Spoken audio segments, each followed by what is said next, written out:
Singularity.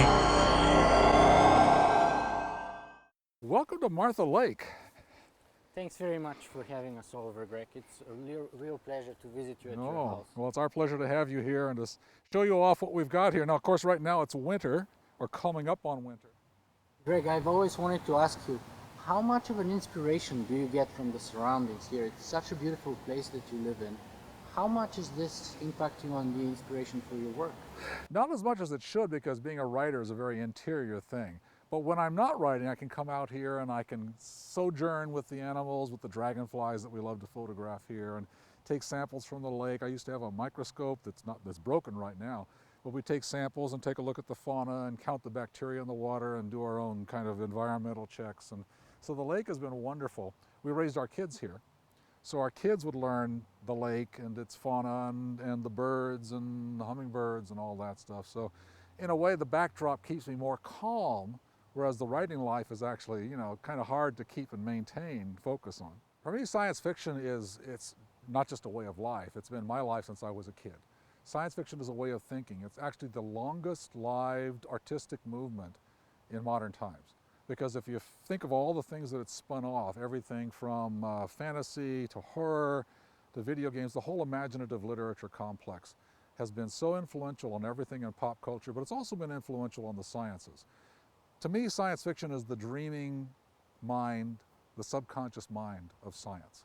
And there's always been a back and forth between scientists and science fiction writers, not grudging even sometimes totally frank and admiring, where they've come back to each other with ideas and we've borrowed from them, and then they think about what we're talking about and writing about. They borrow from us.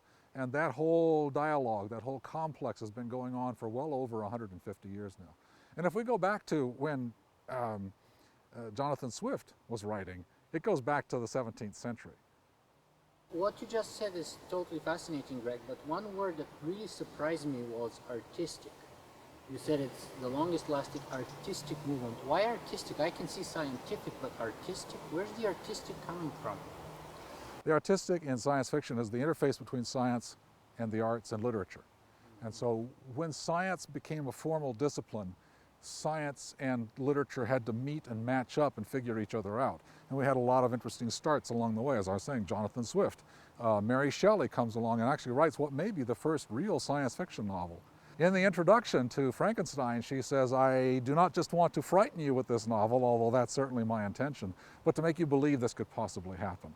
And that's the beginning of science fiction thinking, is we are going to show you something that's not only wonderfully entertaining, possibly even scary, maybe even exalting, but it's going to be something that could happen. And that's where the interface between science and science fiction really starts to become interesting, where the artistic movement starts to take on life of its own.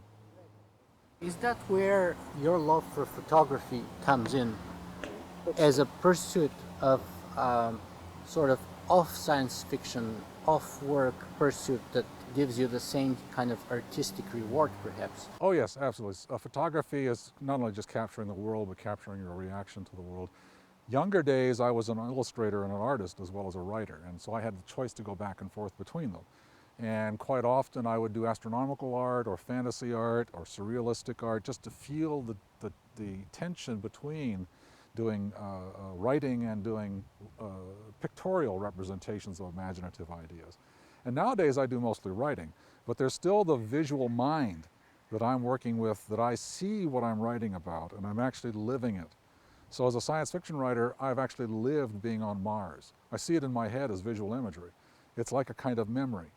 And learning from people like Poul Anderson and our previous master writers, that when you're writing a scene set in an alien world or in the future or even in this world, you have to do the sensory, the sensual elements of it. You got to do the smell, the taste, the feel, the hearing.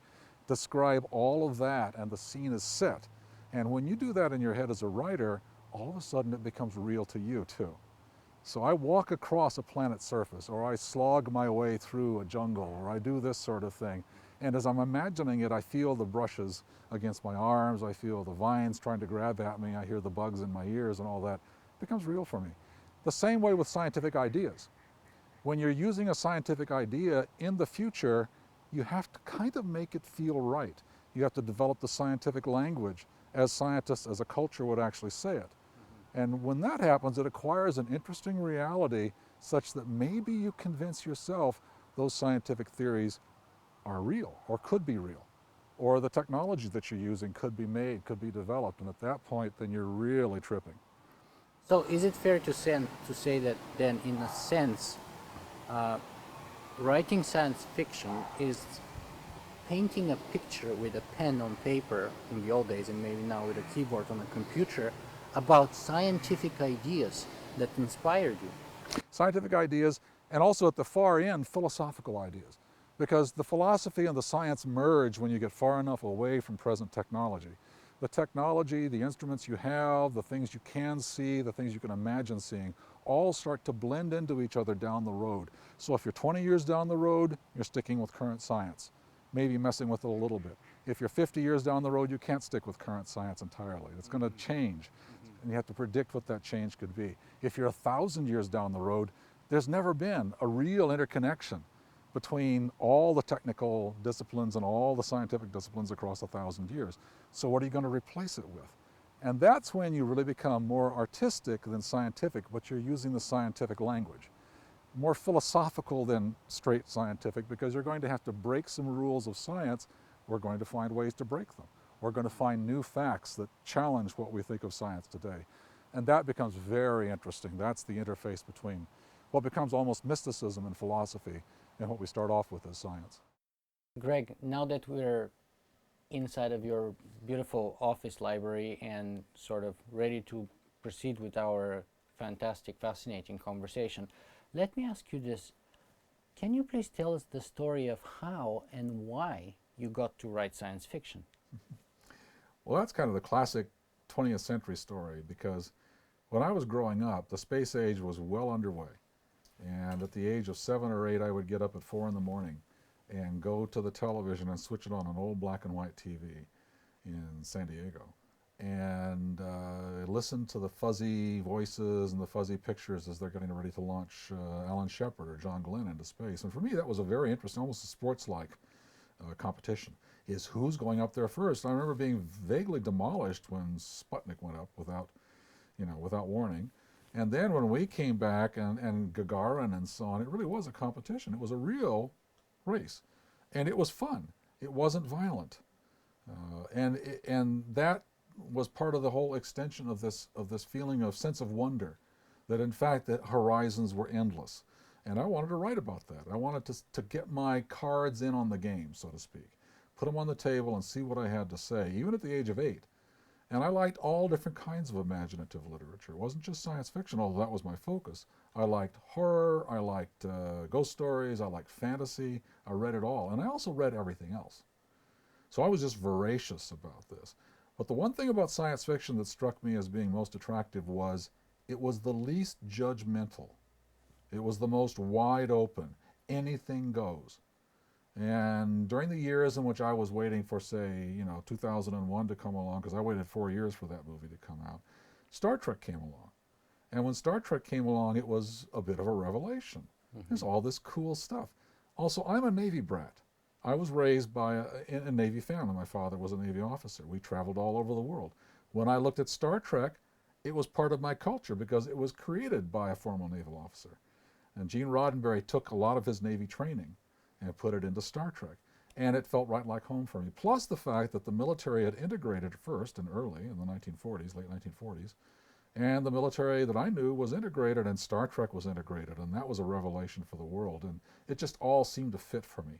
So by the time I was in high school, I wanted to make movies, I wanted to paint and illustrate and do pictures, I wanted to write, I wanted to do it all. But I'd already sent stories out, starting at the age of 12, to various magazines, starting off with the high-end market, of course, like Boy's Life or Saturday Evening Post, and getting rejection slips back.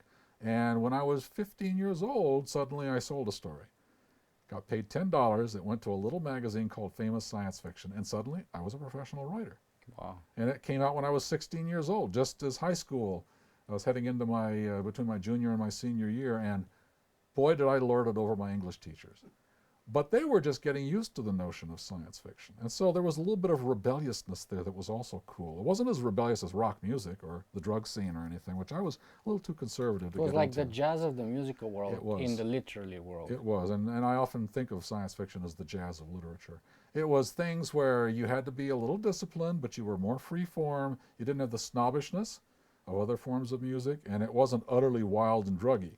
Although it did have that extension by that time. There was that part of it that was interesting to watch. And I was right there in the middle of it. I wanted to be either the next Ray Bradbury or the next Arthur C. Clarke. But living as I did in Southern California, I met a lot of these people. I went to conventions, or I went up to Los Angeles, or I went to lectures. Ray Bradbury would come down and lecture quite often, and met him and became friends with him in 1967. We remained friends until his death, and just an amazing, marvelous influence on me. Corresponding and on occasion seeing Arthur C. Clarke, one of my favorite writers in terms of visionary science fiction, and also in terms of the mystical aspects of science fiction. He really knew how to play that mystical chord very well for those who were, in fact, perfectly rational. He could find the way to get God and mystical ideas into science fiction that I found utterly fascinating, because I knew they were the same thing as the mystical visions of, say, any religious writer, but they were phrased in scientific terms, and I thought that was wonderfully ingenious. Let me ask you specifically on that point. You said you loved science fiction because it was the least judgmental, the most open-minded, a little bit rebellious. Well, and you spoke about mysticism, but mysticism, or especially religious mysticism, is everything the opposite. It's the most judgmental, the least rebellious in many ways, because you're usually having to abide by the book, the sacred writing of your religion. So let me ask you, did that play any role in your upbringing? Did it have any impact on your worldview, on the way you started writing science fiction in any way? Or the questions you were considering? Not so much. My parents made sure that I got exposed to different churches, but we were not a church-going family. They were religious to some extent, but not overtly so, and so they exposed me to Pentecostal churches when we were in Alaska, to all that sort of stuff. So I got to see some of that stuff, and I was a bit of a Christian when I was a kid, and I remain a friend of Jesus, so to speak, to this day because of a philosophical bent. The mystical side of it is an open question for me. And I say that about nearly all religions, is that I don't trod on what gives people comfort or gives them a feeling of rootedness. I just don't comment on it. That's not where I need to go. I'm not going to criticize a person for their religious beliefs. If I don't happen to believe in them, that may be a temporary state of affairs. I'm not arrogant about my feelings or my beliefs on these areas. It's an open question for me as to whether we understand all of the underpinnings of these questions to begin with. But when you go back to what's the difference between formal religion and mysticism, is formal religion tries to stay as far away from mysticism as it can get. So the last church that I'm aware of that actually encourages an epiphanic experience to acquire maturity is the Mormon Church. Mormonism, yes. Right. To some extent, you are directly connected with God in Islam, but the older religion gets, the more they want you to go through the church. The more they want you to go through the formal structure. Because it's the institution, basically. It's the institution, and it's the monetary support you'll be rendering to them that will keep them comfortable so they can keep supplying God to you in the proper doses and in the proper form. Mysticism, like science fiction, is not easily controlled. It is an experience that is personal. It is an experience that cannot necessarily be transferred to others or communicated to others in any convincing way. Science fiction fandom is much the same. If you don't understand why someone's fascinated by science fiction, it's very hard to communicate that to them. Well, it's about the future. It's about change. It's about everything that lives your life. It's about being a teenager forever. It's about, the philosophy of trying to figure out who you are and what you're doing here, and whether there are others like you, or whether, even more interesting, there are others who are not like you. And so as I look around and think of science fiction as a literature, I think of it as being the literature of anything changing and different, where you're heading into a new territory. So when I was a kid, I was taken to science fictional places. They were called the Philippines. They were called Japan. They were places that weren't like Southern California, where I was born. And I saw things that I just really couldn't quite understand. And I thought, because most of them were not terribly threatening to me, I was fairly safe. I was never involved in any violence or anything like that. That seemed fascinating to me. I was in a protected space of travel and change that led me to believe that was how the mind could experience literature and art down the road, is from the safety of your armchair, you can go into the future and you can live many different lives. And why wouldn't one want to do that? It's a fascinating journey, and I'm going to ask you to take us a few steps further down that journey in a second. But before that, I just want to respectfully ask you if it's possible to elaborate a little more about what specifically do you mean when you say that you're a friend of Jesus? Philosophically speaking, I think you said. What does that mean? How should I interpret, how do I understand what that means? The whole notion of acceptance and love of others is pretty major. And Jesus is not the first to begin this. You have Rabbi Hillel, you have a lot of Jewish tradition, a lot of mystical tradition that takes you in that direction, where you simply don't judge. And that's the direction I've always gone in. So the proper attitude of Jesus, and one of the reasons I cannot be a Christian per se, is because Jesus tells you to eschew the physical world. Give up your worldly goods, give them to the poor, help everybody out. I can't quite get there. If you have two shirts, give one to... And I believe that is a central tenet of Jesus, is not so much believe in me as the Son of God, which I think is perhaps a later addition, but give up your worldly goods. And that's a mystical message that comes down through all the ages. So I'm a very liberal practitioner of the friend of Jesus thing. And most Christians would toss me aside and say, at the very worst, you're a Pelagian. And at the very least, you're probably executable. I like the way the new Pope is telling us you can do good works and not necessarily be a Christian. That is a heresy. Yeah. We are actually seeing the age of where the Catholic Church is now going back to heresies that St. Augustine would have just blanched at. So I think we're coming into an interesting age now where poverty, cultural values, religious persuasions, all these things are almost secondary to the adventure of simply being human. And that's where Jesus takes us, where most of the mystics take us, is I don't know who I am, I don't know what I'm doing here, but I want to know more. Mm-hmm. And you know, it's fascinating to me because as you were saying about science fiction being non-judge or the least judgmental, and we were just speaking about religion and the recent events in Rome, and it brought to mind the Pope, who said very recently and created a lot of stir about homosexuals, and he was like, if they love God and they have a relationship with God, who am I to judge? And which was really, in many ways... it's a very apostolic point of view. It's a very Jesus-friendly point of view because, he washed the feet of the poor and the sick. And he took in Mary Magdalene, a prostitute. And all of that, and that's very hard for many hardcore Christians today to do. But especially the religion of wealth being deserved, that God gives you wealth, which I think is one of the real heresies of the modern age. Yeah, but you're referring to the original Jesus. I was referring to the Pope in the sense that perhaps he's a science fiction fan like you. He may very well be. And like you, he likes the non-judgmental part of it, yeah, or embracing it and bringing it back to Christianity, which is a fascinating sort of connection for me to draw. I wouldn't put it past him to have read science fiction. There's a number of very good science fiction novels that are kind of based on Catholic mythology. A Case of Conscience by James Blish, and A Canticle for Leibowitz by Walter M. Miller. These are both excellent novels which deal with Catholicism. Case of Conscience takes the basic notion that Catholicism is correct, that Milton and Dante were correct, and takes the metaphysic from there. And also many other novels by Blish followed in that territory.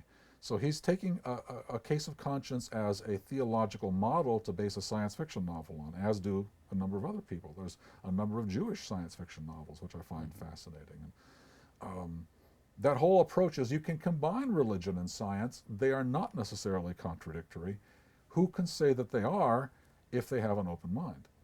The problem is it possible to really have an open mind in religion? Excellent question, because for many of us, we just get rooted into one way or another. It's very exhausting to stand on tiptoes through your entire life. There's only one God and his name is blah blah, well, right? That can be comforting. And therefore, that righteousness, that certainty, right? It becomes a kind of way of cudgeling people Mental and having slavery power. in a way, because you put the intellectual chains on and you're stuck in that path afterwards. Whereas science, on the other end, is basically follow the evidence no matter where it takes you. Right. And if it doesn't comply with the hypothesis that you began with, you're forced to change it. Absolutely. And we've seen too often instances where science has, for over 100 years now, been faced with contradictory evidence, not necessarily in the mystical sphere, but let's say in biology and evolution, where they haven't changed.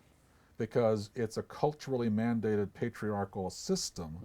And I don't say that as a feminist. When I say it's patriarchal, that's actually a sociological judgment.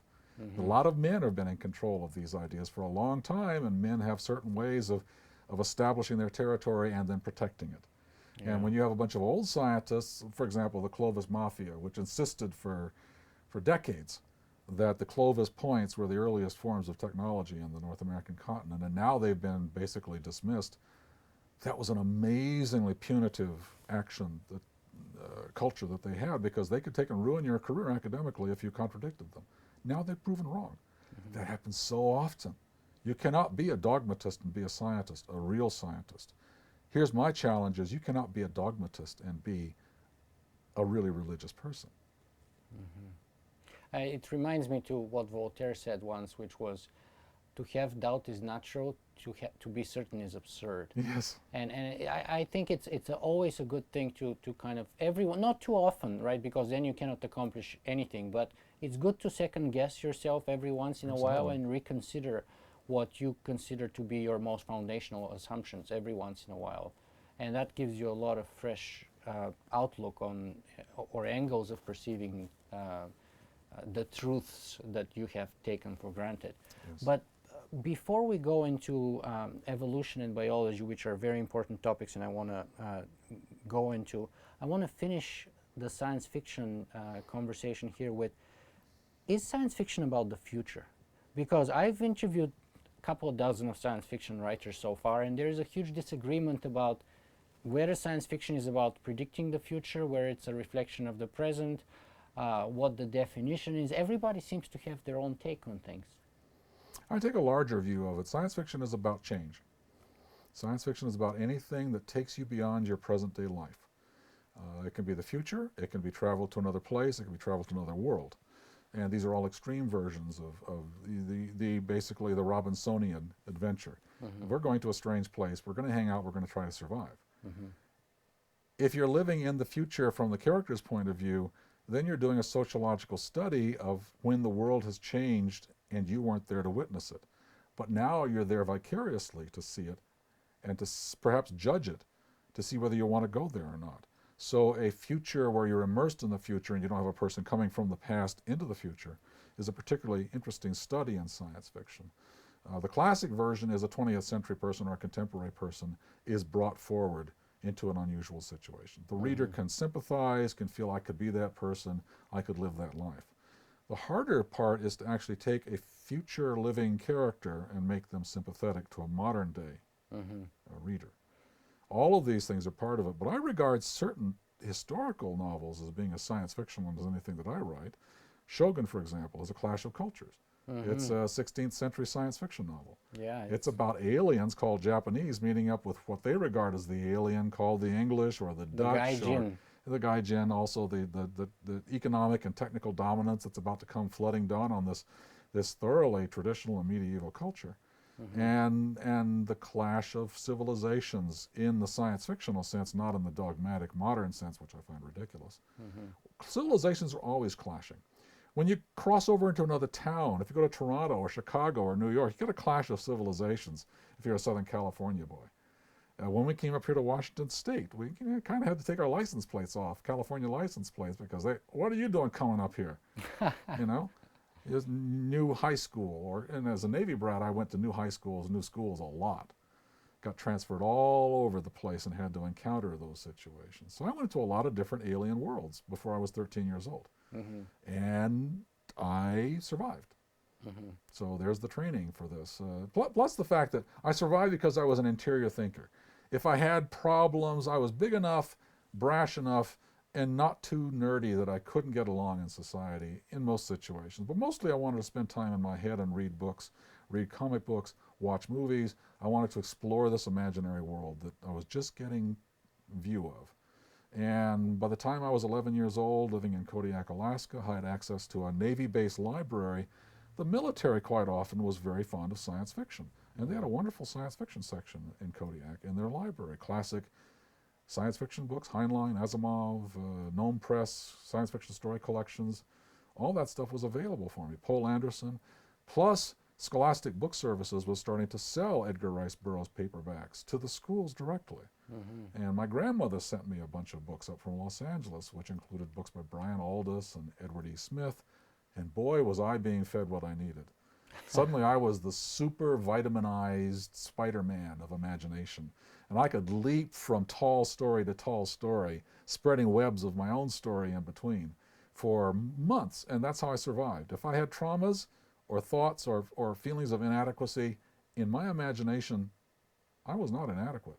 I was going places no one else around me could go. So, Greg, can you tell me whether there was anything unique about that era? The 1960s, we know the hippie revolution, sort of very pivotal, radical, revolutionary period in the world. Did that have that kind of unique environment? Did that have anything to do with sort of a whole generation of science fiction writers that came out of that period? And what's that say about the world at that time and today, perhaps? Well, it certainly happened in and around our group, and we had people who went off to join the Communist Party in the 30s and 40s and then backed out of the Communist Party. We had people who were involving in different revolutionary things. A lot of hippies read science fiction. A lot of rock musicians read science fiction. The reason I read science fiction, A, it was fascinating, but also I discovered by the late 1960s that there was a culture of science fiction that could take you into its bosom, so to speak, and encourage you and give you a place to voice your opinions. Science fiction conventions had been going on since 1939, with a hiatus for the war. But after the war, they came back and they started proliferating, and they became small conventions, world cons, large conventions. And the convention idea was a place to get together and basically a secular church to meet at. And you could be on panels no matter what your age was. You could sit and discuss topics, all different kinds of topics. You could express your enthusiasms. You could do artwork and put it onto an art show. So in 1968, a bunch of us from San Diego, my friend Scott Shaw and David Clark and I, went up to San Francisco, to Oakland actually, and went to the Claremont Hotel where they were having Baycon. So there we are, 16 years old, wow. And we've come up on the bus, and we wander into this hotel, which is in kind of a rundown condition at that point. It becomes a beautiful hotel later. But it's fun. We walk into the lobby, and over here is John W. Campbell, Jr., the editor of Astounding Analog, which is one of my favorite magazines. You can go talk to him.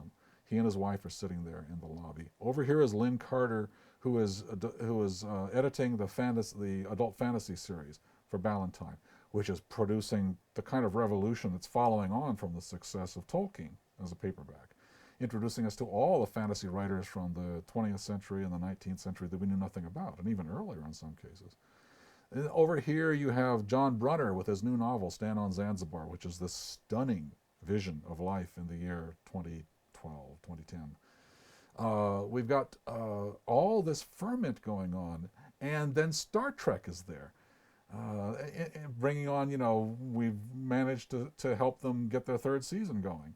Bijo Trimble, who was one of the art show creators, has done this and has managed to turn them into the force, help to turn them into the force they will soon become, because now they can be serialized. They can be spread around on networks after they go away. All of that is happening all at once, and it's utterly dizzying.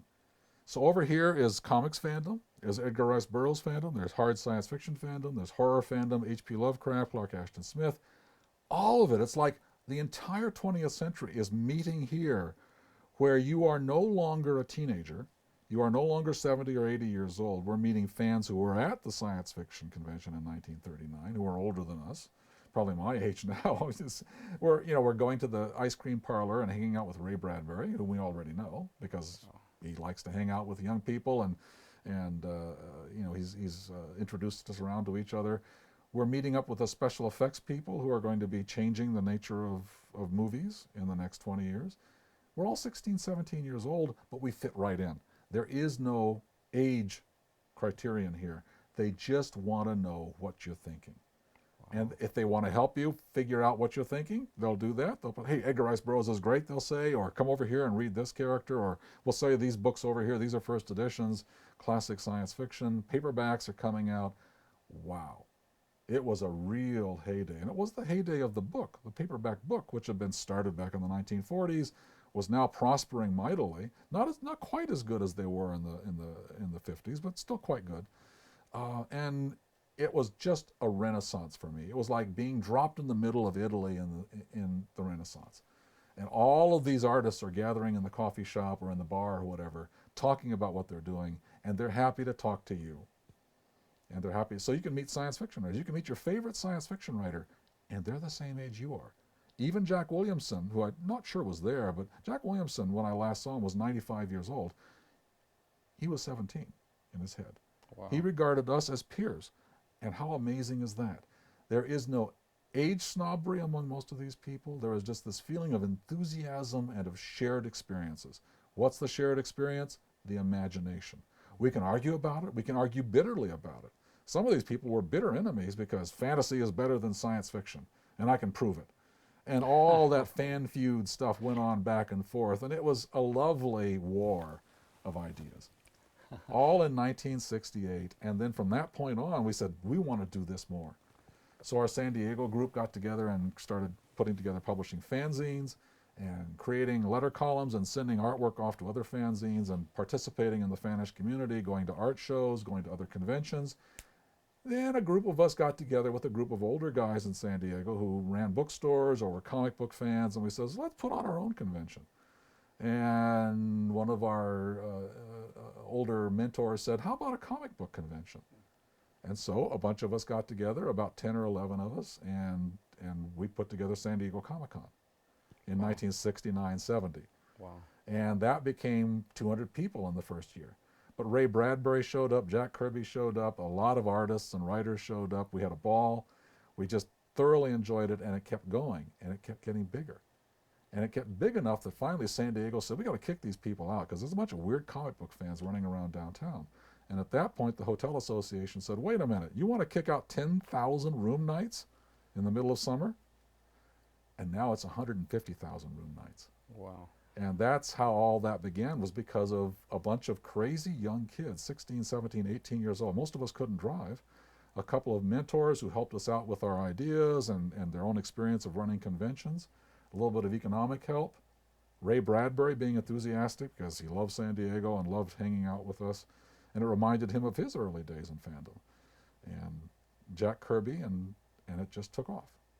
So it seems to me that your imagination was kind of fire-started and then totally blown away by the whole experience of being able to grow up in the 60s, to travel a lot as you did, and to meet firsthand those people who were in some cases considerably older and more experienced than you, but yet as a peer.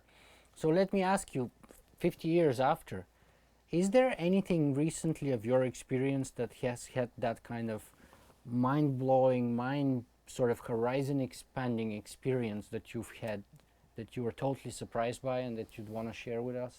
I'm not sure it's that quite a level of intensity because it's now part of the whole mainstream culture. It's everywhere. What we considered special and to ourselves and thought only we understood is now everywhere. In 1968, hardly anybody knew what a warp drive was. Hardly anybody cared what a robot was. You know, Star Trek was for geeks, but they didn't use that word back then. It's for weirdos. Mm-hmm. You know, I don't understand that. Or 2001, how can you understand that movie? You know, I just totally absorbed it. I became 2001 and followed on from that. That kind of enthusiasm is hard to replicate, but it happens for kids today.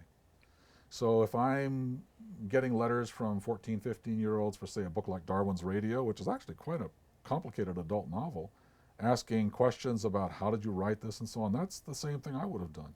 These people are still with us. They are still as I was, as we were back then. They are still questing, and their experience is every bit as energetic and personal as what I went through. But now there's tens of hundreds of millions of them. They're all over the planet. They were back then, but there was one or two here and there. Nowadays, because of the outreach of video games and computer games and movies and television, you can't run into anybody who doesn't understand the culture of science fiction and fantasy. We've got a lot more horror now. It's mostly zombies and vampires at this point, but you know, it was a lot of zombies and vampires back when we were kids too. And the whole level of discovery and enthusiasm is still with us. We've talked a lot about the fiction part of science fiction. Let's talk a little bit about the science part. So I think I heard you say before that science fiction is the dreams of science. Yes. So let's talk a little bit about the egg and the chicken problem. Is science fiction that which inspires science, or is science fiction that is inspired by science? I would say it's a symbiotic relationship. You cannot have scientific discovery without speculation. The speculation is a poetic vision that you start to take down and have to prove to make it a scientific principle. You have to demonstrate it and be able to show it to someone else and have them replicate it. Now, in some cases, that's like in chemistry or engineering, that's something you do. In astronomy, it's harder to do. You can't do, double-blind experiments with galaxies. So it's observational. But it's also a tightly knit and rationally measured vision of seeing the world as clearly as you possibly can without personal embellishment. Now, the personal embellishment is there because that's where the dreams lead you to the discoveries, is they come out of your understanding of the world. They come out of your subconscious. So a scientific theory is a tendency that's actually probably part of your bones and your blood. And then you try and take it out there and prove it. You say, I believe this is the way the world is because this is the way I was brought up. This is what I saw when I was a kid. This is what I experienced. I think this, therefore, is it true? And you go out there and you interact with other human beings, you interact with nature, you try and figure out whether it's true or not. So the dreaming imagination is fundamental to science, but the difference is that there are some questions that are so huge that you cannot answer them right away. Not within your lifetime, perhaps. Certainly not within a decade or two. But you still want to play with them. So what do? You go forth with a story about somebody discovering something or visiting someplace that carries out your theories, but in a more playful way. You're not saying, no, you're not saying this is science. This is fact. You're not saying that. You're saying this is fun. We're going to dream about this. We're going to lay it out there. Maybe it's true. Maybe it isn't. You don't have to believe it, but have fun listening to me. And that's the fairy tale aspect of science fiction, is it's a little looser, a little more liberating, and academically you're not committing yourself to suicide if everyone disagrees with you. Because, hey, it's just a story. You can back away from it. So a lot of scientists wrote science fiction. Even back in the early 20th century, you had Eric Temple Bell writing as John Taine, a famous mathematician, wrote beautiful books on mathematics, wrote very good science fiction. You had H.G. Wells, who was not a scientist per se, but really smart and really technologically savvy, doing science fiction and really breaking the barrier, proving that science fiction could be written by someone other than the upper classes. Then you had Aldous Huxley, who was upper class and loved by the academics and wrote science fiction. And his brother Julian Huxley, also a scientist. And they were basically nerds, very talented nerds. Aldous certainly was. So when we read Brave New World today, to me it reads just like something out of a science fiction magazine in the 30s and 40s, which it strongly influenced, because those major popular novels started to filter off, their literary quality started to spread out into science fiction. And there's a long story there about the two cultures separating the sciences and literature after World War I. But the basic truth was that they never could completely separate. There was friction, there was certainly disdain, there was even contempt in the literary world for what would become known as the science fictional fandom world. And interestingly enough, it was also a contempt of the fashion conscious for the intellectual nerd. The nerd who really didn't understand society as well as they thought this person should, he or she. Nerds were creating a form of art that they felt comfortable with. And a lot of literary people, certainly upper class people, academics, did not feel comfortable in that world because they didn't feel comfortable with science. Greg, I want to bring another dimension here and pick up on a couple of thoughts there. And you said the idea was basically, it's just a story. Maybe it's true, maybe it's not true, but let's just have fun. Listen to me and let's just have fun. But And you gave the example of Brave New World, among several others. But let me ask you this as a philosopher, is it just a story? Because I've read 3 or 4 of your books and I get the impression, and correct me if I'm wrong, it's not just a story. There is a normative element there, sneaking in between the plot and the dialogues and everywhere. It's somewhere there in the subtext about things that perhaps we shouldn't be doing, and if we are doing, maybe we should stop, and things that perhaps we ought to be doing. Yeah. So how is that come into play between the science and the fiction and the philosophy or the normative element? It's the sugar-coated pill. H.G. Wells described there's literature that describes what is, that is what is around you, and that's fine. There's literature that describes what could be, and there's literature with adjustment interest, he called it. In other words, it's proselytizing. It's trying to persuade, but it's doing it in a sugar-coated pill, or sometimes in a scary pill, like 1984. To some extent, Brave New World. 03. Whole 03. Well, it could be scary, but it also gives you an idea of how starships may actually work. So as we do this long enough, we know how to balance the components here. You don't want to sit there and preach at somebody, but at the same time, you're providing examples that could change the way they think. So there's adjustment interest as well. So this is kind of an awkward phrase, but I'm not sure I've come up with one that's better. In science fiction fandom, it's called serious and constructive. We are serious and constructive. We are writing about hard science, accurate science fiction, because we want you to consider this as a potential way to change the world, as to look at the world in a different way. Serious and constructive. So we call that Circon. Maybe Circon and adjustment interest are the same. When H.G. Wells does The Time Machine, it's a marvelous fairy tale. It's just wonderful. I'm sure Einstein read it before he came up with his versions of the theory of relativity.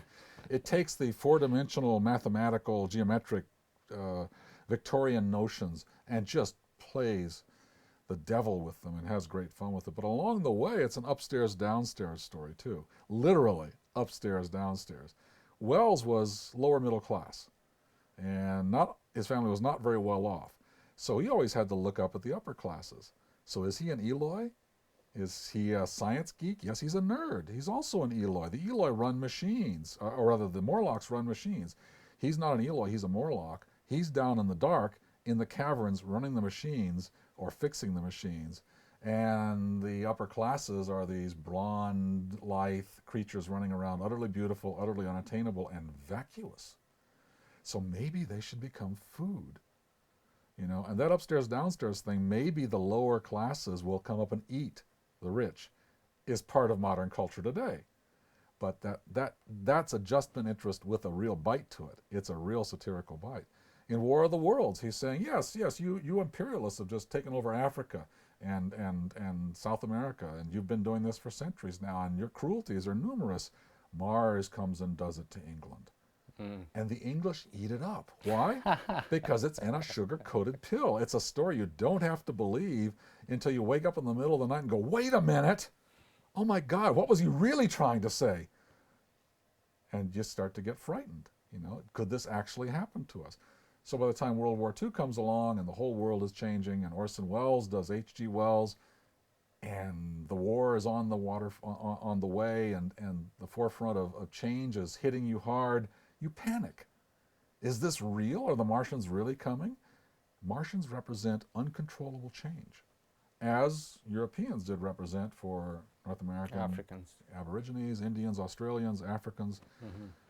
That's what science fiction does to you, is it takes you out of your present prejudices and subjects you, without perhaps you even realizing it, into a world of possibility or of nightmare. Prevention or prognostication or promotion. Greg, as a philosopher though, I want to ask you, which one of those 3 that you just mentioned is the most important one? Is it sort of the science, is it the fiction, or is it that normative element? Because the philosopher in me wants to say, perhaps the science and the fun, the entertainment part are just tools, just so that we can make that normative message and sugarcoat it, as you put it, or dress it nicely enough so that people can swallow the sugar-coated pill and suddenly one day wake up and realize that there's a deeper underlying message. So isn't that really, really the ultimate goal of what you're doing? Once I was privileged to have a dinner in Brighton with Doris Lessing and with the Strugatsky brothers. And Peter, Doris's son, could speak Russian, and so he translated. Strugatsky could speak a little English, but it was back and forth. But it was a fascinating conversation because I described the satirical aspect of science fiction as poking fun, and they described, no, it's under the radar, changing things. So they were very serious and constructive, and this was one of the last ways in Stalinist, post-Stalinist Russia even, that you could criticize, is they basically didn't understand what science fiction was. The nomenclatura either read it and enjoyed it if they were in the intellectual class, but the Politburo, all that sort of stuff, we're too old, we don't care about that. That's just science fiction, it's fairy tales for kids. It'll teach them science, good. So the Strugatsky brothers could infiltrate and pervert and change, and they felt very strongly about it that way. Americans come from a slightly different perspective because there's many ways in which we can complain about it. We can bitch about anything, anytime, and we usually don't get arrested for it. So for us, for me, it's a matter of, no, let's step back a bit. We must first entertain. The emotional context, the entertainment context is really important. All the rest of that stuff is not necessarily subservient because the way science fiction readers are, they do like to be subjected to puzzle problems, to suggesting new ways of thought. Robert Heinlein was always a suggester. So if he writes a really rabble-rousing book like Starship Troopers, he's basically saying, hey, I just want you to think about this. Don't have to believe it. And then you'd get a lot of controversy, and people would have fun and argue and bitch and scream and write fanzine letters and back and forth. That still happens to this day. In America, the entertainment factor of science fiction is still, to my mind, very, very key because they can't be separated. You cannot have entertaining science fiction that is not stimulating and challenging. You can have the kind of thing that, if we take a look at what's considered cliche science fiction now, Star Trek or Star Wars or whatever, there's still a lot of change in there. There's a lot of suggested change. When they first came out, and to this day, they remain challenging. Star Wars, perhaps not so much, more of a fantasy aspect thing. It is, in fact, messianic and a fantasy kind of world with science fiction trappings. But when you get to the Lord of the Rings, a fantasy story, that's a major change. It takes Wagner and puts the little guys in charge, quite literally. Instead of the elves and the gods, running things, the hobbits turn out to be the solution, and they're yeoman farmers. And that's very revolutionary. That's, in a sense, the beginning of democracy in high fantasy. And that carries on. So what we're doing is gradually chipping away through the last 500 years at the rule of the rich and the powerful, the religious classes, so that the middle classes can rise up and express themselves. And science fiction is a thoroughly middle class literature because you don't have to be anything to enjoy it. You don't have to be anything to become a part of it. You don't have to have expectations or upbringing to write it. You just have to be who you are. And if you're ready to think in these new ways and try yourself out at it, you can become a comic book artist, you can become a screenwriter, you can write for television, you can write for books, you can publish for yourself now on the internet. And all of these industries are created by people who started off as major science fiction fans. Paul Allen, Bill Gates, all read science fiction when they were kids. Jeff Bezos, big Star Trek fan. Paul Allen, major Star Trek fan. Most of the people we've met, Elon Musk and Peter Diamandis, and most of these people, huge science fiction readers, and they're starting to transform aerospace, the car industry. They're transforming things. Where did they get their impetus from? From people entertaining them. We didn't have to pound their heads on the sand against a wall to change them. All we had to do was tell them a really good story and say, think about it. And they did. And because of the power of their personalities and their own, connection with the culture of our present day, these younger people, and most of them are about between 5 and 20 years younger than me, are really changing the world around us, sometimes in very exasperating ways for the old guard. So think about it. The people who are changing the world read science fiction. The people who want the world to stay the same resent it. But there's something to be said for we need a little wisdom and need to slow down a little bit at times. And that's the whole dynamic between the conservative and the liberal, or between the conservative that's going away and the liberal that's trying to change things, between adjustment, interest, and entertainment. The friction, the tension is where the art comes in, because you're always trying to seduce and persuade when you do a work of art, a work of literature. You're suspending disbelief. especially with science fiction. You've got to tell the person, I've started this story off in such a way that, okay, you may not believe it, in a few more pages you will. You'll just be swept up into it. You can't avoid it. It's going to be so utterly wonderful and seductive that you just got to finish the damn book or the story. And if you do that, you've won the game. But along the way, you're slipping in that, yeah, you thought you believed this, didn't you? But look at this over here. Same thing happens when you read history. History is a way of knocking apart, if you read it correctly, it's a way of knocking apart your prejudices, of taking what you think about yourself and your world and saying, no, look at this. This is what they thought. This is what they did. So in a sense, science fiction is history in reverse. We are writing, sometimes, the history of the future. It's not the real history. But if you get to someone like H.G. Wells doing things to come, it comes pretty damn close. I've watched that movie, released in 1936. It's about the coming war. And the opening segments are visions of what could happen if London is bombed from the air, which it was during World War I. Gas coming, biological warfare, all of these things were talked about in World War I. Some of them were done. And then they're going to be done worse. And there's going to be huge airplanes and saturation bombing, and cities are going to be destroyed. 4 years later, it's happening.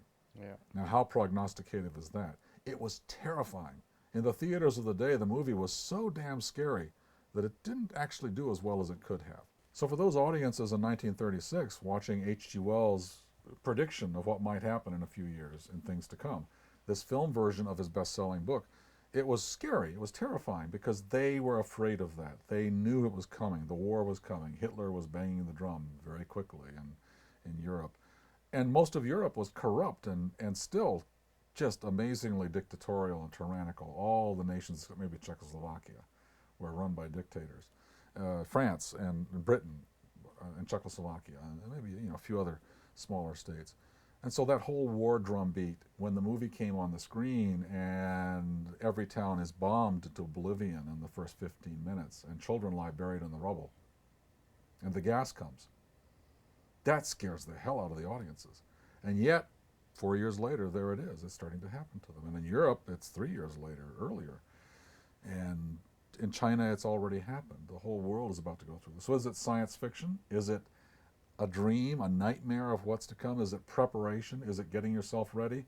Science fiction actually has this aspect sometimes of helping immunize you against future shock. So when it comes, you are prepared for it, or more prepared for it. In 1939, the New York Times started publishing pieces on fission, the discovery of fission in Germany.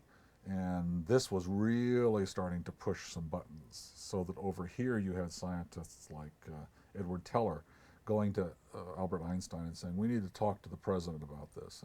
And Leo Szilard finally coming on board, another physicist. And the whole California physicist crew and Stanford and the group going to Roosevelt and saying, this is happening. Well, that was happening in the press, too.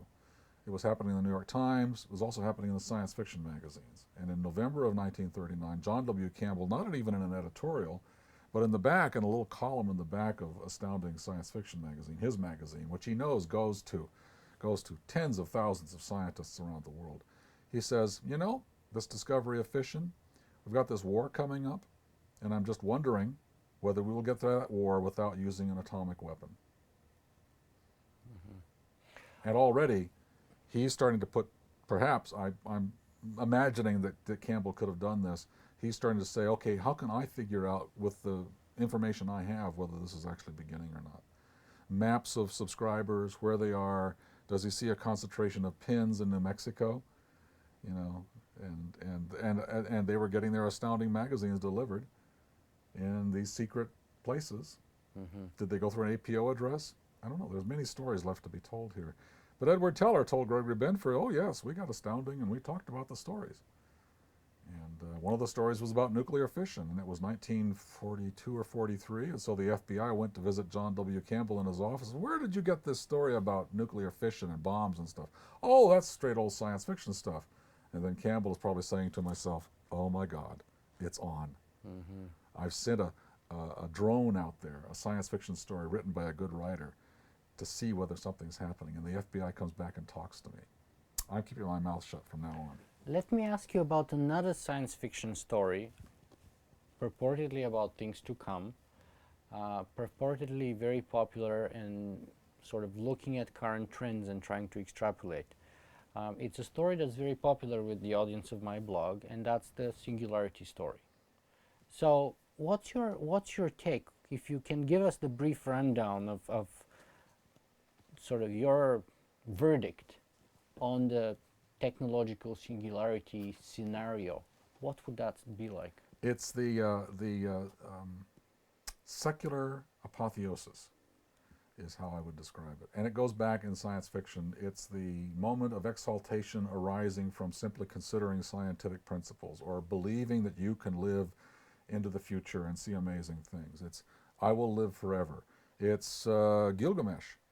You know, it's Enkidu, the discovery of immortality and mortality and losing your immortality. And so it goes way back. But for me, it begins with Arthur C. Clarke. And he's not the first. There's also Olaf Stapledon, who does much the same thing and taking you so far into the future that you get so dizzy that you start to feel almost a religious exaltation. You feel like you've gone beyond your body. You have survived space and time. You are now experiencing what the time traveler experienced, going 800,000 years in the future. Or in House on the Borderland, what our mystical adventurer is about to experience as he goes to the end of space and time and watches the destruction of the universe. Olaf Stapledon, Arthur C. Clarke, and a number of science fiction writers in smaller doses prepare us for this moment where we feel the moment of ecstatic revelation. But it's not through the religious principles. It's not through talking about spirituality or through God or through the priests saying you need to experience this.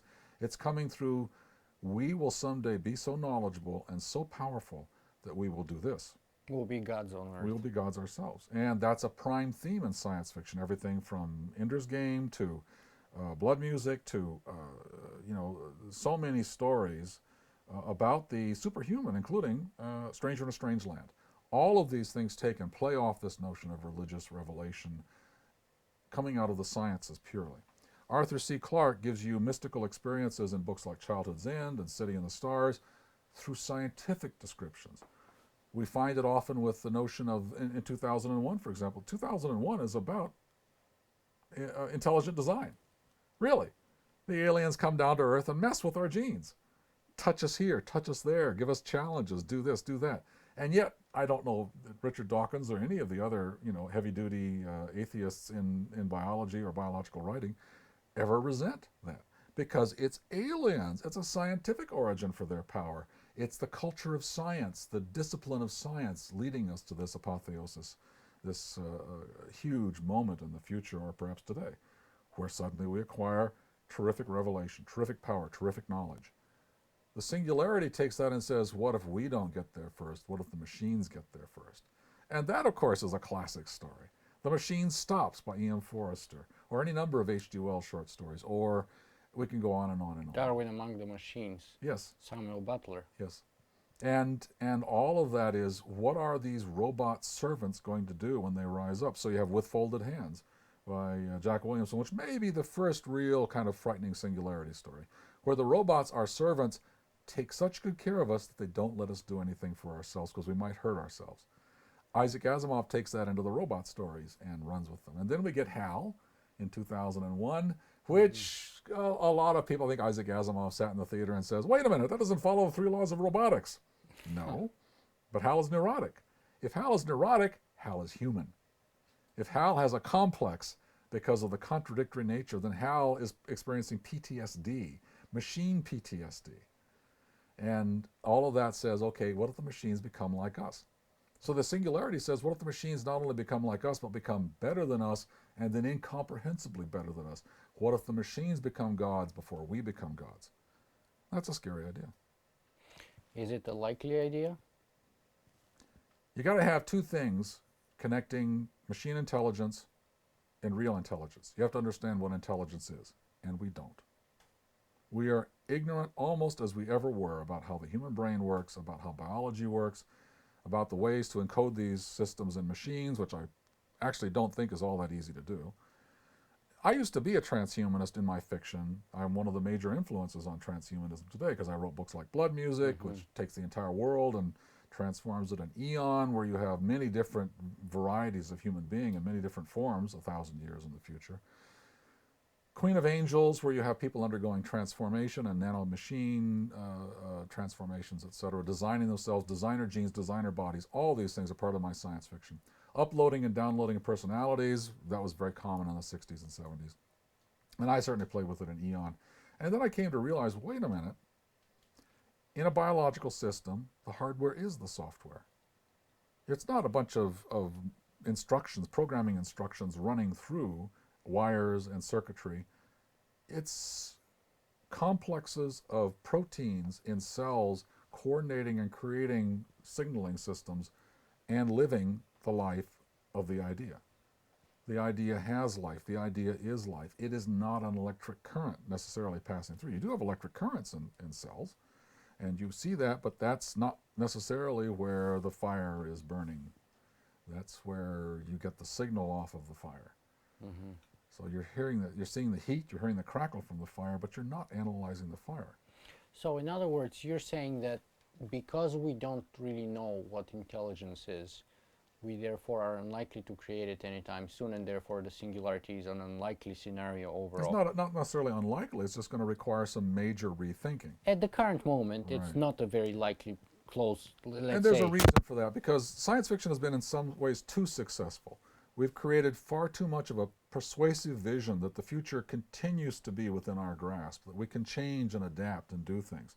And I'm not going to discourage that, because it's quite possible. There could be a moment where some genius comes along and utterly transforms our world with a rational new idea, theory, or technology. Mm-hmm. But the one thing I see coming up, which a lot of transhumanists really resent me talking about, is what I call the brick wall of philosophy, which is, I'm not sure you can use a Turing machine to describe a biological system. Mm-hmm. I want to come back to that in a second, but before that, I want to look at two alternative paths to the singularity. Werner Vinge, whom I've also interviewed for my podcast before, talks about three potential paths to the singularity, only one of which we've mentioned so far. The other two are through human enhancement. In other words, we do have the intelligence already. I think we agree that much.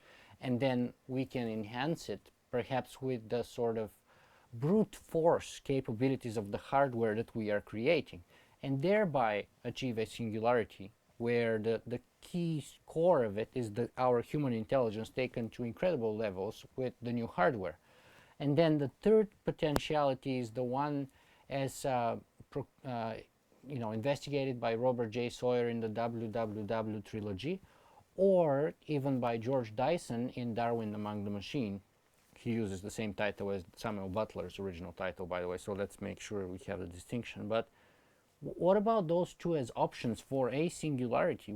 Aren't they likely to say we never understand how to create intelligence, but we enhance ours, or it just simply one day happens on the internet? To be able to enhance your intelligence, you must have a list of things that you want to do, and that requires understanding what intelligence is. So you have many different kinds of intelligence. We as nerds tend to regard mathematical and scientific reasoning, logical reasoning in the Spockian sense, as being the be-all and end-all. But it turns out that's not true in the human brain. Most problems are not solved logically through inductive reasoning or even deductive reasoning. You know, it's all this melange of back and forth of competition and cooperation. Thinking involves an ecological system of checks and balances, which is running at full pace all the time. The brain is one of the most energy-intensive systems around. It can do mathematics. It can do it quite well. And in fact, autistic and savant types can do really amazing mathematics, faster than people with calculators, but not faster than big machines. Mm-hmm. But that's not what it's designed to do. A mathematical system, a Turing machine in its purest form, must have excellent information to produce usable results. A biological system runs on bad information. Mm-hmm. Never gets any better. You are never going to have an adequate set of circumstances conveyed to your brain for you to make a rational decision. So you have to do a stochastic bit of supra-reasoning, and it has to be a matter of voting and arguing within your neural systems, and not just that, but within your immune system, within your body, all of it in a very rapid period of time, in seconds. Fight or flight. Stand and fight, run away and live another day, or just give it up because you're not going to make it. All of that is involved in any biologically reasoning system every single day. From the bacterium, even the virus, although it's not a living thing yet, decisions must be made based on minimum information. Now, bacteria can make many, many decisions over many generations and encode them in the DNA, and so do we, but we have fewer generations. So as I've been showing off my pictures of dragonflies. I love dragonflies, but I look back and I think, okay, back in the Cretaceous, before the Cretaceous, the Carboniferous period, dragonflies were huge. The atmosphere was different. Carbon dioxide was thick air, lots of oxygen in the atmosphere, lots of forest fires everywhere, creating situations of coal and carbon, which we find in Pennsylvania. But the dragonflies were huge. The DNA, how different was it from our dragonflies today, which are mostly not much larger than that? They've had so many iterations that they are much more refined than we are in terms of solving the problems of their environment and making decisions. And watching them do that is utterly marvelous. It requires humility. If you sit there and look at the dragonfly and say, I'm so much smarter than you, you are just repeating what's gone on for hundreds of millions of times. I'm going to change the world. I'm going to move suns around. The dragonfly is going to go, good for you. I got a mate. Sorry. Zip off. Got decisions to make. Got to raise kids. So do you. How many people are ever going to get off and move suns? You've got to talk about generational stuff. So you're still stuck in the physical body you have. You don't understand that physical body. You don't understand the systems involved in it. We're making major strides. We're doing amazing stuff, but we still cannot tell ourselves positively that a Turing machine can encode, a Turing compliant machine can encode a biological system, even to the level of one cell. I see how this addresses the second potential for the singularity, but doesn't it in a way lead credence to the third one, which is to say of it potentially emerging or evolving in one way or another, entirely out of our hands, simply because of processes that we don't understand and we don't control. Absolutely. In a complex environment like the World Wide Web or the internet or, I don't know, something else. Well, nanotechnology was supposed to do that. Nano machines would create the gray goo situation that would eventually lead to our being, obsolete. I wrote about it in a biological sense in Blood Music, and I'm following on from Arthur C. Clarke, who writes about it in Childhood's End as an evolutionary moment, watched over by aliens who have seen this happen so many times, but cannot, spoiler alert here, cannot ultimately make that leap themselves. So they are like enzymes that create superhuman beings, or super beings. But they will never go there themselves. There is no, and this is a very religious biblical thing for them, there is no land of Canaan for them. They will not cross over into the promised land. They are just there to help the children cross over. That's a very mystical, moving, idea. In Blood Music, it turns out that, when the world is transformed and ends, it's not necessarily a bad thing. Very few people die. You've had the shit scared out of you. You've been transformed into lime jello, but it's heaven. And that really makes people queasy. Because you're not being turned into a computer. You're not going to be immortal forever. It's biology that saves the day. It's the little things that rise up and take over and dominate. And that's a pretty radical thing. So that's very seldom mentioned by the transhumanists. Because it's biology. They don't like biology. Nerds don't trust biology. Biology makes them sick. Biology is not rational. Biology is hard to understand. I like physics. I like mathematics. I like computers. I program computers. I control computers. I can't program and control myself. Ergo, I do not like biology. Biology is scary, but biology is where everything you live happens. And so the transhumanists are quite brilliant in many respects, and in the traditional mold of science fiction, and in some extent, I helped contribute to this whole discourse back in the 70s and 80s. And I love the controversy, but we've got a few problems to solve before we get there. And when I hear people say we've solved these problems, they are not telling you the truth. They are proselytizing. They want to see the apocalypse happen now. They want it to happen so that they can be proven correct. And I'm not being judgmental here because I feel the same way myself. One of the reasons I love writing apocalyptic novels is I can stand back as a character and go, see, I told you so. I told you didn't listen to me, but it's happening right now. Watch out for it, okay? And I just wish you'd listened to me when I was 14 years old because I could have told you the same thing. I totally get that emotionally. It's the same instinct that leads the apostolic or the evangelical Christian to say, you know, I want the world to end when I die, if not before. I want you all to come with me. How is this any different? Well, the science fiction version, the scientific transhumanist version, says we may be able to transform ourselves into angelic forms to survive. Or the angelic forms will be so good at what they do that they replace poor miserable human beings like you over here. And that takes us to the villain talking in a superhero movie, you know, which is why I love the Hulk and the Avengers. You know, puny God, wham, wham, Yeah. wham. I'd love to see that in more science fiction films. You know, Ender's Game, puny Messiah, wham, wham, wham. You are not the one, are you? Why? Because I'm big. I can beat you up. That's high school. I love it. But we're getting off topic here. The fact is, I think we need a little more honesty in the transhumanist community, and we need a little more self-examination. A, tell me what intelligence is. Tell me what you think it is. Tell me how you think you can encode it in a machine or even in a superior biological system. How would you create this superior biological intelligence? Would it be a brain in a box? Would it be a bigger head? Would it be more cerebral cortex? Would it be a better integration? Would it be a more athletic form? We had Philip Wiley in the 1920s writing Gladiator, which is the super-physical being, leading to, in some extent, to what Superman becomes in the comic books.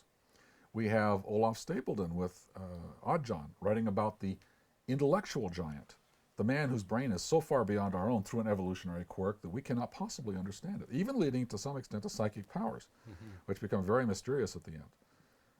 All of those things are still questions that are wide open. We do not know how to do this. It'll be a long time. And I'm putting my card on the table here. My card says is mathematics is not the language you need to describe what needs to be done. You can double it up, you can triple it up, you can do it 1,000,000 times faster.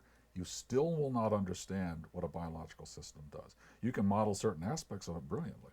You can take one protein and figure out what it might do 2 or 3 moves down the road, but you can't take an entire cell with 250,000 proteins operating at 10,000 hertz with 60 different domains, making decisions back and forth, being attended by chaperones, by other proteins, reacting to enzymes, reacting to the challenge of systems that are saying, are you real? Are you giving us the good stuff here, or are you defective? If you're defective, we have to break you down and replace you.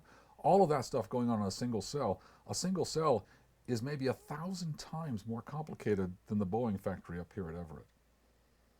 You know, it strikes me that you're giving a very Zen Buddhist criticism. The reason for that is because, you know, I'm a fan of Alan Watts.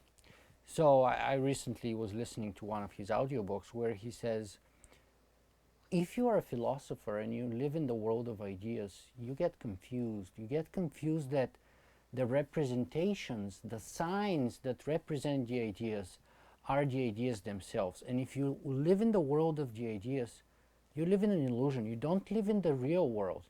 Do not forget, the real world is not those signs that we take for the real world, just like your name is not a representation of you, or is a very poor representation of you, right? So it strikes me that your criticism that, you know, there's a lot more than mathematics to our universe.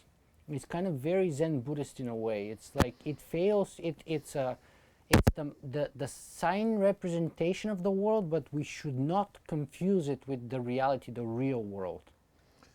Mathematics has done wonderful things to help us understand some of the simpler problems, and I use that almost facetiously, like physics, nuclear physics. We can solve some of these things, but quantum mechanics, we're still running into major problems. We cannot reconcile 2 different mathematical visions.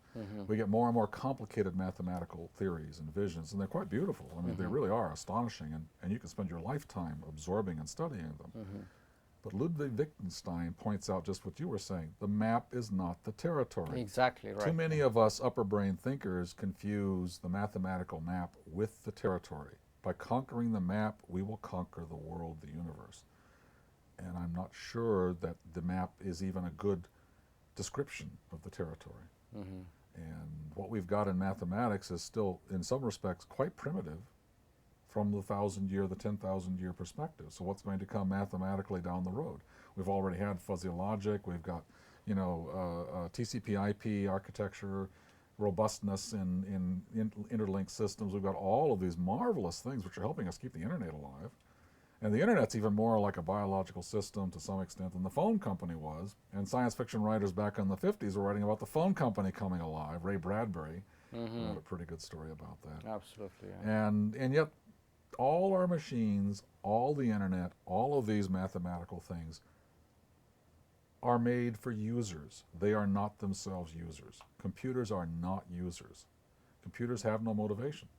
Computers are given input and they produce a mathematical output which is making them a function. They're a massive mathematical function with many, many different steps along the way. So they can be, in some sense, Turing machines, except that computers that reach a certain level of complexity also encounter physical problems, quantum problems, and I think all programmers and all computer people, all Turing fans are really embarrassed by this. It's like pointing out that thou art mortal, because the computer is mortal. It makes mistakes. When you put information on your hard drive, you have to have a mathematical algorithm to recover it and get it back, because you have to do checksums, analysis, all that sort of thing, because it's very corrupt on your hard drive. It doesn't get recorded perfectly. And sometimes it's going to get lost. Or a cosmic ray is going to come down and strike your processor and knock out a bit, and you're going to have to reboot. I'm sorry. Human beings can't reboot. Users can't reboot very easily. So what are you going to do? Oh, in some extent, we do that every night, though. I mean, when you go to sleep, When you you're wake up kind in of the waking morning, up, but that's yeah. a natural process. I'm not sure it's the same thing. It's not, you've lost half your brain. Now pick it up again. When you get shot in the head, that's like what happens to a processor when it has to be rebooted. But also, you carry disk drives between computers. You carry paper tapes between computers. There has never been a colossus like in the Forbin Project, where it was all autonomous and self-directed. There's never been Forbidden Planet, the massive self-engineered, self-creating, recreating, and self-repairing system that we see that the Krell created and then destroyed themselves for other reasons, which we won't go into here. But we've never seen that. We've never been able to create that. Instead, you have machines that are not linked by anything except humans. Humans are the interface between these massive machines. How long will it be before the Forbin Project comes along? You're a skeptic. It will be any time soon. I make no judgments. I've written stories on all sides of this. I've written about giant computer systems. I've written about, in Eon, we have a massive future of interaction between and uploading and downloading between computer systems, or something like computer systems. I don't posit what they are. I learned my lesson from Arthur C. Clarke when he wrote Against the Fall of Night, 1 billion years in the future, and had vacuum tubes running the computer. Well, that was embarrassing. So he had to change that on a few other things when he wrote City in the Stars, which is a really good book. I don't posit what we're going to be doing here, but I also don't say it's mathematically based. I don't say any of these systems, which look like machines to us, are mathematically based or really computers. It's in the future. I don't know what they are.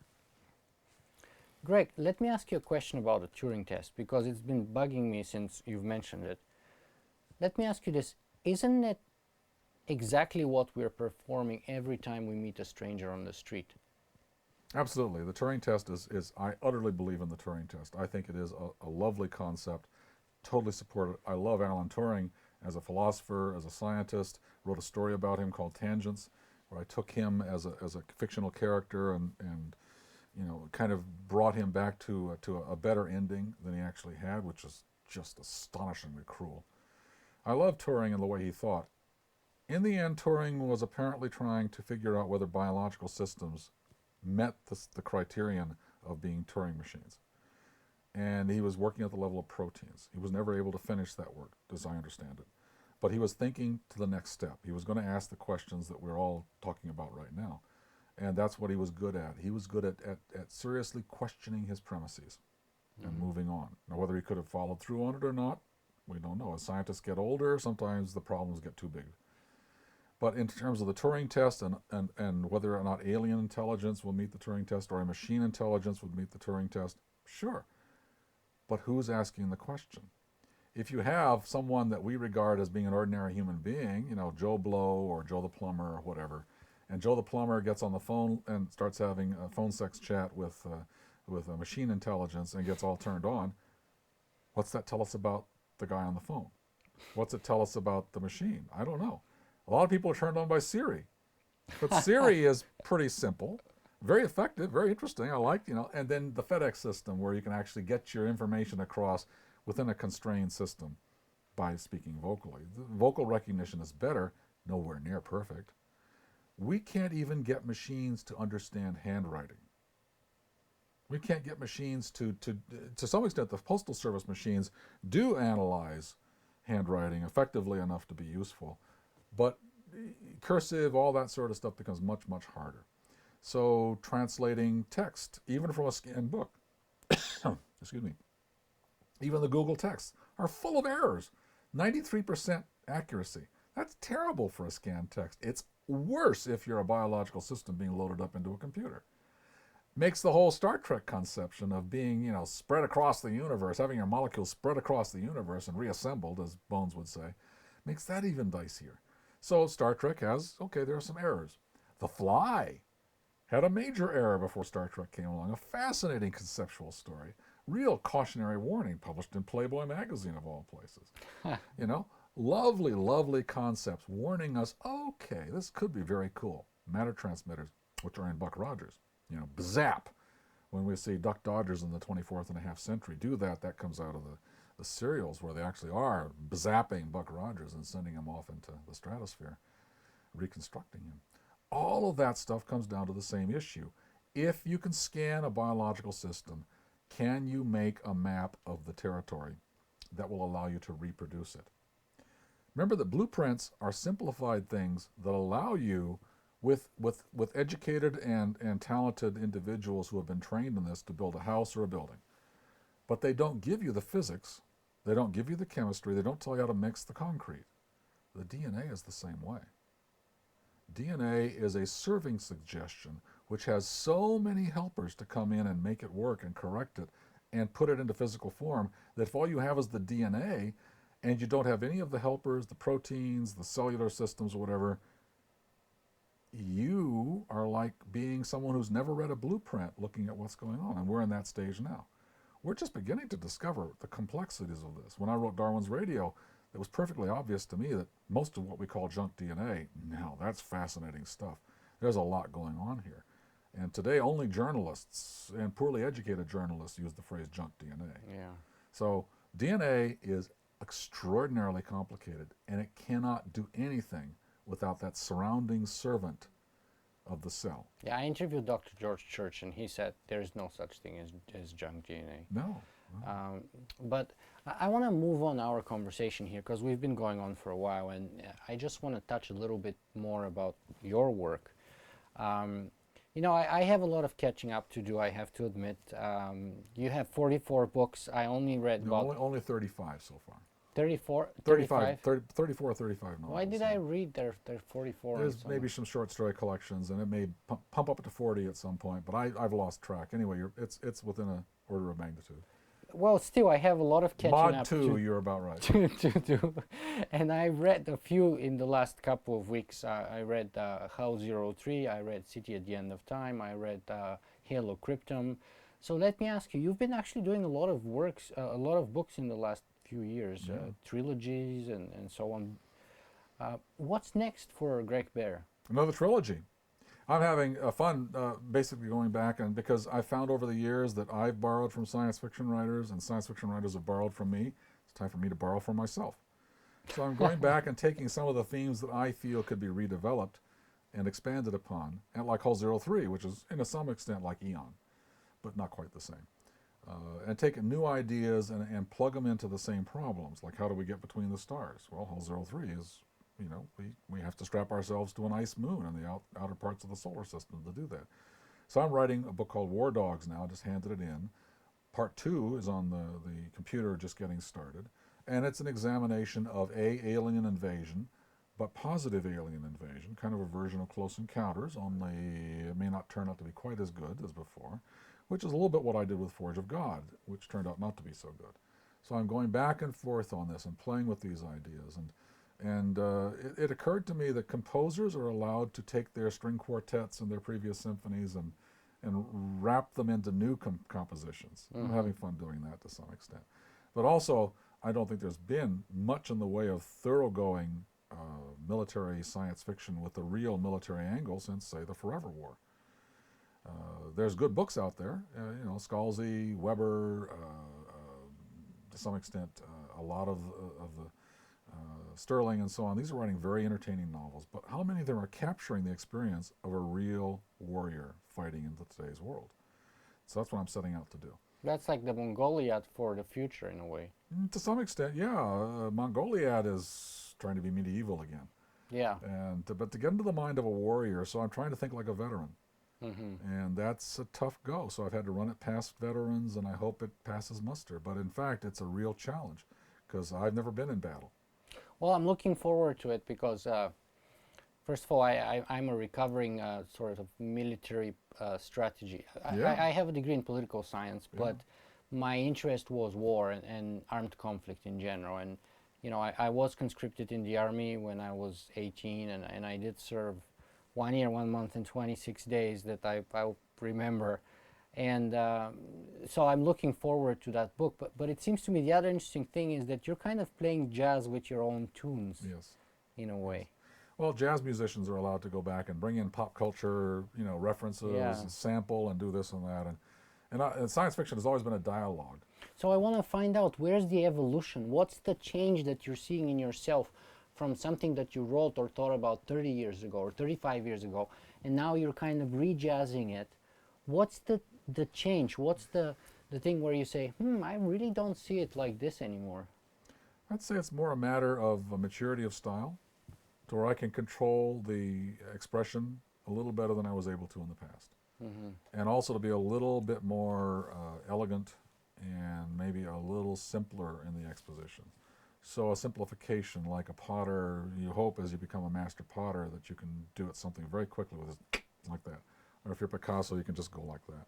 So these books are shorter, and if not sweeter, I think they're a little more elegant than books in the past. Certainly Hull 03, or even something like City at the End of Time, which is a massive summing up of all the weird physics I've ever thought of. Along with, my love of horror fiction and metaphysical fiction and all that stuff. It's all tied together.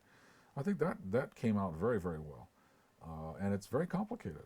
It may take a long time for people to actually see that book, but it actually sold pretty well, so not unhappy about that.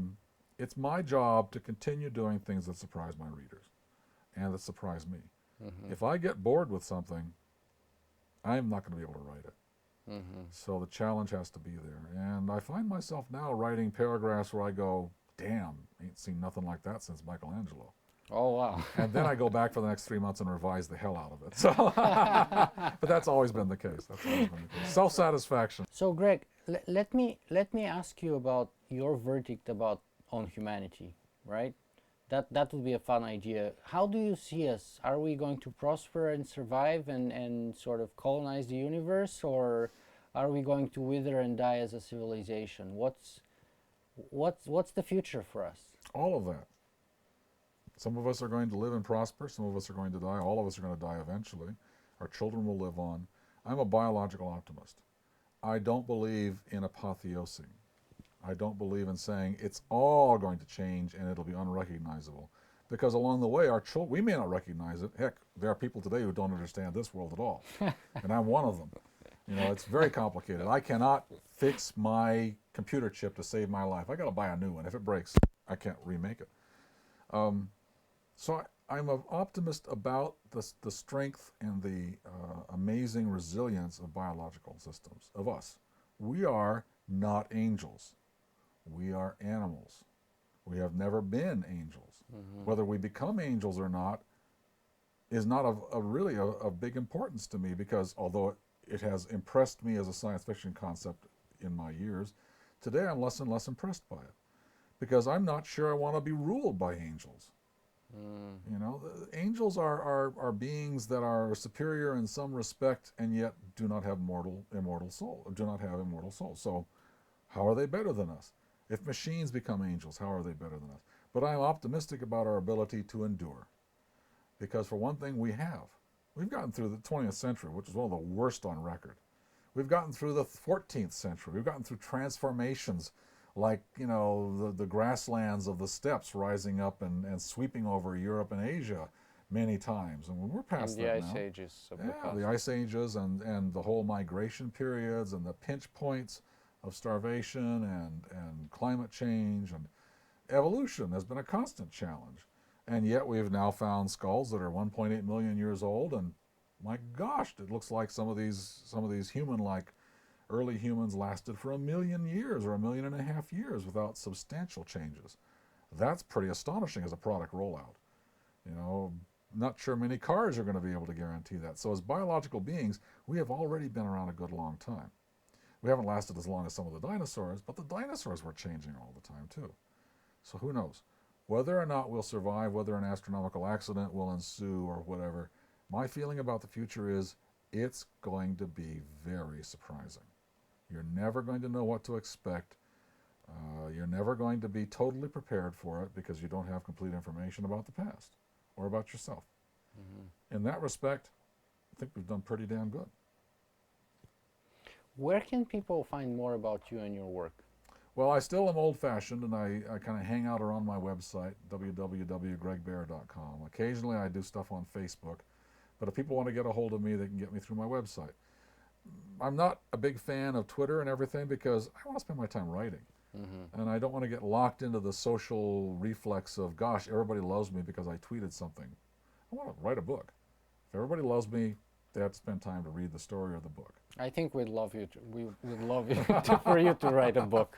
I think. But that's my upbringing. Is all this social stuff is quite wonderful. It's fascinating to look at. It's an amazing experience. I'll happily get on it occasionally, but I spend most of my time alone, banging my head against a wall, trying to figure out what to write. Mm-hmm. Well, Greg, I want to thank you for this amazing opportunity today to talk with you for over an hour and to host us for 2 other interviews in an upcoming panel. But let me ask you about the parting message, perhaps the most important thing that you'd like our viewers and listeners to take away from our conversation today. What would you like that to be? Never be self-satisfied. Never believe that you have the answer. Always ask the next question, which is Theodore Sturgeon's maxim. Always be young and never be fixed in your thinking to the extent that you believe that you can lord it over somebody else. Never be persuaded that your culture or your point of view is the dominant one. And don't think of your superiority. You are an animal. You are not an angel. And even if you were an angel, I wouldn't necessarily listen to you. So those of us who are certain that we would overcome biology, we would become immortal, and artificial intelligences are the next step of evolution. You could be. You could be, and I'm looking forward to that happening. I haven't signed up for it. And I'd like to see it while it happens, because so far the results have not been pretty. But it is in the early stages. Mm-hmm. And if we're talking 1,000 years down the road and not 10 years down the road, you know, I think we've often said, yes, it's coming in your lifetime. Not in my lifetime. And maybe not in my son's lifetime or my daughter's lifetime, and maybe not in their grandkids' lifetime. When I was a kid, I thought I understood the future of space travel. We would be on Mars in the 1970s. We'd be going to the stars by the 21st century, following up on some variety or another of what we'd seen in science fiction movies or read in books. 2001 was just marvelous, you know. There's no great big wheeled space station out there. We got space stations, that's cool. Some of them crash, you know, or abandoned. That's not cool. Mm-hmm. So the future is interesting. It's actually a lot like the science fiction I read when I was a kid, but it's not exactly the same. Greg Bear, thank you very much for having us today. Thank you. Thank you for talking to me. Thank you.